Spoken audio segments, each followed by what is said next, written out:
because I'm dealing with status correction. I want to show you how important the status correction is in relationship to this what's going on. These are some charges that I caught back in 2005.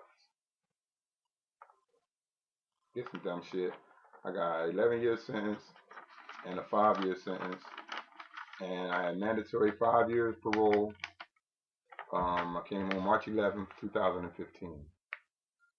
Um, my mandatory 5 years parole is not 5 years parole; it's 5 years probation, in which I don't even take a urine. Um, my probation conditions is one piece of paper that basically spells out stay out of trouble with the law. I have made the past three phone calls, the past three meetings with my officer by phone. Um, and how did I do this? I corrected my status on the record when I was in prison with dealing with the United States Treasury. I sent them a bill of exchange to offset and adjust the account that had me in prison, as well as it was associated with my birth certificate, so that I can zero out my account and live without debt and insure. What they did was, instead of them sending me the original certified mail letters back, stuff that I was supposed to have back, I actually got one green card back, and that green card had a red stamp on it and IRS-OCS or OSC. And at that point in time, I didn't really know what that was. I just knew they had my shit. And by the law of acquiescence, meaning he fails to respond, you agree. Okay, we have some stipulations in place. So I have a Treasury account, just only because they won't respond. I was born with one anyway. When I did that, something happened. Weird happened. They never sent me anything. They never discharged anything. But I noticed when I came home, I'm no longer in a national database. I had to re-upload myself into the national database to come get some of this good shit that they about to. I had to, man. I had to. I don't like them no longer, no like y'all do. I had to give them my ID. I had to show them a copy of my Social Security card, upon which, don't forget, I have a lien against these things. My status has been corrected, so when I give them a copy of an identification card possessing identification numbers on it, they know that it's a trade number, and it's a trade property belonging to the corporation Brian Lamar Green. And upon trespass, you will be sued for $500,000 every time I see my name. The government is well aware of this. Please excuse me while I look through for what I'm making a reference to.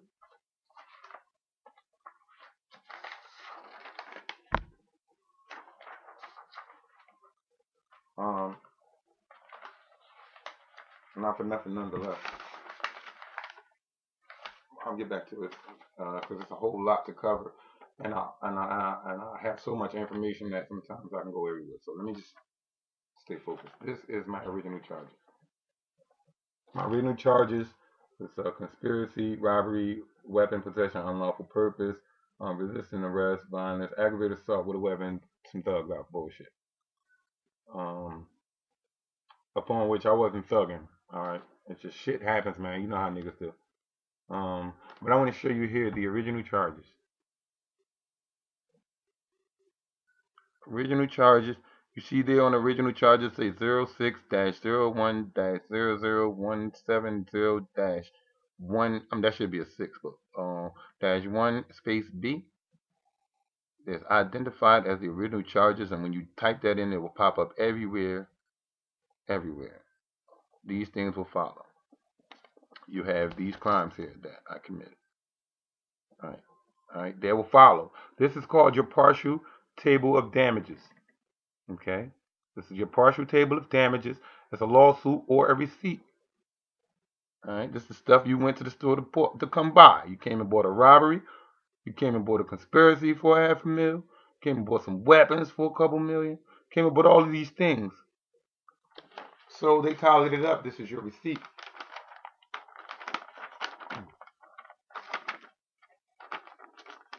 So 1 + 1 = 2. 1 + 1 never equals 0. Here I have, it is adjudged and ordered. The final charges located right here up top. Okay. I'm looking for, pardon me. It's kind of difficult, but here we go. Let me get it to you. We're looking for final charges right there at the top. See it? Right here where my finger is? It says final charges. I hope you can see it. Please bear with me because this is very important because I'm actually living this shit versus theoretically. I'm telling you, I've been through the fucking fire with these people, man. I tell you what worked and what won't work. And if you want to keep fucking with the shit that don't work, I'll show you how to make that work too. Now on the bottom here, you have final charges.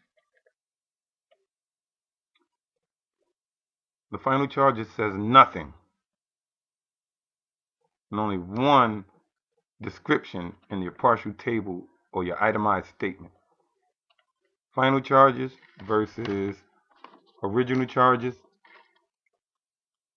Here. Final charges versus original charges here. It says that something's happening with them charges. Something happened with them charges.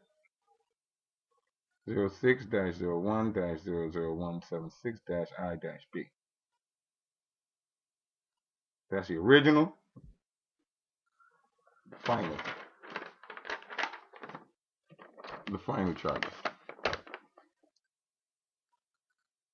You see them right there all for yourself.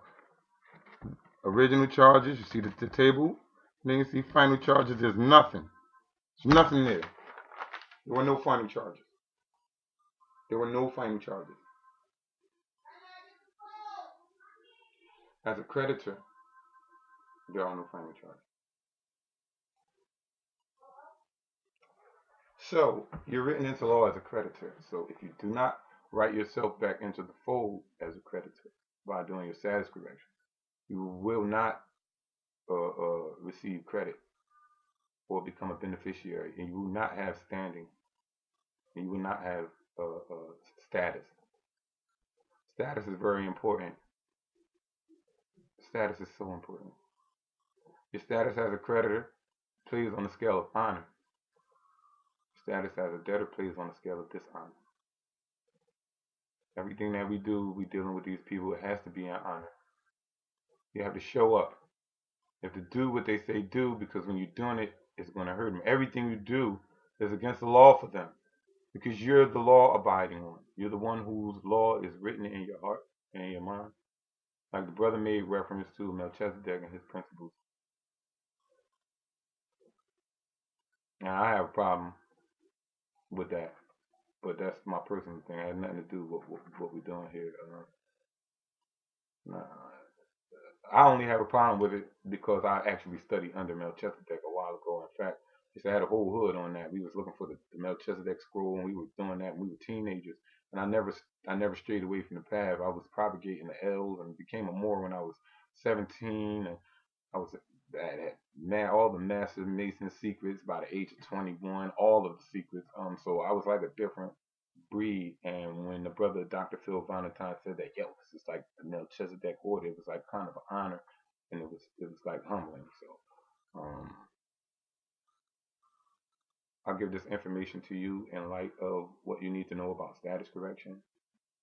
I didn't tell you anything about contracts and how to exist within a contract yet, because the contract is very tricky.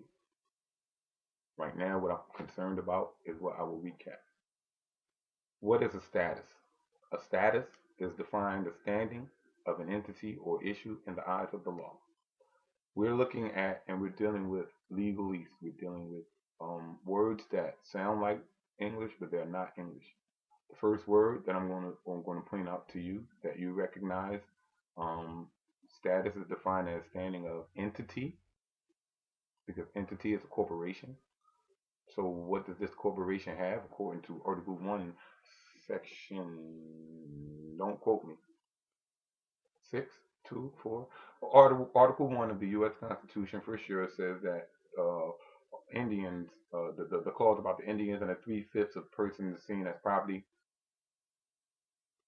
Well, when you're talking about an entity, you're talking about a corporation who has rights that can sue and be sued. You're talking about 3/5 of the person. So that everybody that's written as 3/5 of the person is a corporation. So your standing, your status is your legal standing. The legal standing of an entity or issue in the eyes of the law. It tells you that there's a difference between an entity and an issue. An entity is a business.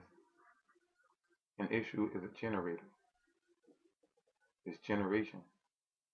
Your children, mine, yours, energy. This is your issue. Your issue is a tax issue. Your issue is a refund check. It's a tax issue. Look up Title 26, United States Code, the definition for issue. It's a refund check. And isn't that funny? This issue is before the court. This check is before the court. Don't worry though, I'll be busting their ass. I'm humbled to have the opportunity to share this with you now. It's been almost 20 years trying to get this information to you. So without further ado, your creditor is UCC 1-102A13. It defines a creditor. It says it includes. It doesn't define. It says it includes. It includes secure party, a secure creditor, lien creditor. It includes these things. And the conspicuous writing in UCC 1-20110 says that anything that looks suspicious ought to be suspicious, and according to the UCC, it is called conspicuous writing. Okay. And the term person under UCC 1-201 sub-item 27 defines person as an artificial entity, a corporation, a juristic person, and also a natural person, just because it's a term person. But it's more closely associated and ascribed to businesses because of the 3/5 of a person. A natural person can never be 3/5 of a person. So when you're saying person and you're talking 3/5 of the person, you're not talking about a natural person. The 14th Amendment has never been passed and passed the 2/3 vote. And so the science behind the 14th Amendment and the creation of the corporation, there's a whole different mindset that we're going to address, which will take us on the sea. The only status you should claim is that of a creditor.